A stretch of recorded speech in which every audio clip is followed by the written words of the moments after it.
Hello everybody! Today we take a look at hunter pets.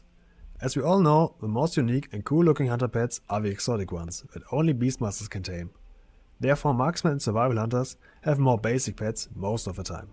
But there are actually some non-exotic hunter pets that are pretty unique. But before we start, did you know that only about 3% of my viewers are actually subscribed to the channel? So if I could help you, consider to leave a sub, since that would really help me a lot. And without further ado, let's get started. Number 10. Robot Chicken. Yep, that's right, Robot Chicken. You barely see hunters with them, but they are actually really easy to get and, let's be honest, they're hilarious. You simply need to buy the Mechabot input matrix from the auction house, or play a normal goblin, and then go to this cave in the southeast of Sambadon. Here you can simply tame them. If they are too boring for you, there's also a Rammer Mechagon that uses basically the same model, but it has rockets. Rocket Chicken sounds great, right? Sadly, it's only up when the NPC Oglethorpe of Nordicus is in town. This pet might not be the coolest or whatever, but it definitely will bring you some looks and stares from other people. Number 9. Olm the Wise. This spectral owl is a werewolf located in northern Felwood and is very easy to get. This one might not be too incredible, but it's basically a spirit beast that can be tamed by everyone. Well, at least from a visual aspect. Since Felwood is a place where nobody has a reason to go to, outside of quarry time, you should have no trouble in getting this spirit owl for your collection. Number 8. Thunderhorn. You want a pet that's pretty basic and still has something special to it? Thunderhorn might be the pet for you. On first sight, he's nothing special, but on a closer look, Thunderhorn not only has 6 horns, but they are also sparkling with lightning. A mighty looking companion, especially fitting if you play as a Tauren or a high mountain Tauren. The NPC is usually a quest mob, and therefore you should have no problems of finding him. Number 7. Reban. You like raptors, but the usual ones are too boring? How about this one? An undead mummified raptor is something that sounds and looks pretty neat. Reban is an add in the boss fight of King Dazar, the final boss of the King's West dungeon. Before taming him, however, you need the simple Tome of Bone Binding, which can drop from any NPC in Maldraxxus and its 2 dungeons. If you don't have it yet, it took me about half an hour of killing mobs to get it. As an undead hunter, however, you don't need to farm it whatsoever. After obtaining it, clear the dungeon up to the final boss, and after hitting 80% HP, he will summon Reban to aid him. Taming him can be kinda difficult because of different knockback abilities. You might want to save your aspect of a turtle for this one, to make it easier. Number 6. Shymeron.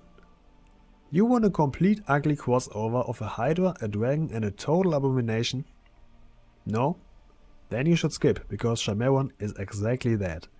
He's a boss in the Blackwing Descent raid, and to tame him you only have to get him below 20% HP. Before that, it's not possible. If you enter the raid on 25-man heroic mode, you should have no trouble of getting him low enough, even without taking off some gear. If you want to be safe, take off your bow and punch him into one of his 2 faces. This thing is really hideous and will definitely get some attention when doing your daily stuff. Number 5. Sambadon. You want an evil looking unicorn? There you go. Sambadon is basically a weremob, just without being an official weremob on the Broken Shore. He drops the same stuff other weremobs drop, he has the same respawn rate other weremobs have, but he has a golden dragon for some reason. I don't know either. However, if he is up, he runs around this little island on the western side of the Broken Shore. When taming him, you will realize that he might knock you back, so put him into a frost trap and you are ready to go. Number 4. Void-touched Mazul. You remember the Mazul? Those little guys from Argus? If you had one of these as a pet, people would think, oh that's cute, and never think about it ever again. But how about this one? Yeah, that looks neat. Reminds me of the corruption days in BFA, that was fun. You can find these on Argus, on Ereduff, still sounds weird. However, this little guy will keep his voidy appearance forever, and that's just awesome. Definitely something unique many people haven't seen yet. Number 3. Brown Armored Diorhorn. We all know the blue version. We all have seen people running around with them. You can simply tame it in the form of Thunderweight, that's easy and everybody knows it. But did you know there's a brown counterpart? Before taming it, you need the Ancient Tome of Dynamancy, which drops from Zanalawi Dynamancers on the Isle of Giants in Pandaria. If you play as a Zanalawi Trollhunter, you don't need this at all. After obtaining it, you go to the Isle of Thunder and wait in front of this cave. You have to wait for a while though. It takes about 25 minutes for this mob to spawn, and if you miss it, it will die after a few seconds. So better be vigilant and it will be yours. Number 2. White Arcane Serpent. Well, this pet is definitely something you don't see very often.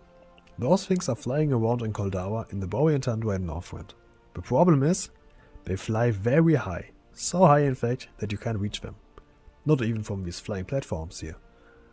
However, if you kill some of them, they will respawn near the ground and fly back up. So if you're fast enough, you can tame them from the ground. A very unique and interesting pet in my opinion. Number 1. Fenrir. Yes, I know. We all have seen Fenrir before. A lot of hunters use it because it looks good. The thing with Fenrir is, although many people believe it, it's not exotic. This pet is not a spirit beast, although it looks basically just like Hati with some arrows in it. I really like this pet. The glowing runes, the scars, the arrows, it looks just nice. To get your hands on this pet, you need to go to the Halls of Valor dungeon. You need to do this alone and on mythic difficulty. After defeating Heimdall, in the next room you go to the White and search for Fenrir. You attack him until he runs away. After that, follow him to his cave and kill him. Another Fenrir will appear behind him inside of his cave. This one can be tamed by you. And that's it for today's video. Could I help you with some new interesting pets? What's your favorite? Do you think other pets should have made it on the list as well? Let me know in the comments. Good luck hunting and see you next time. Bye!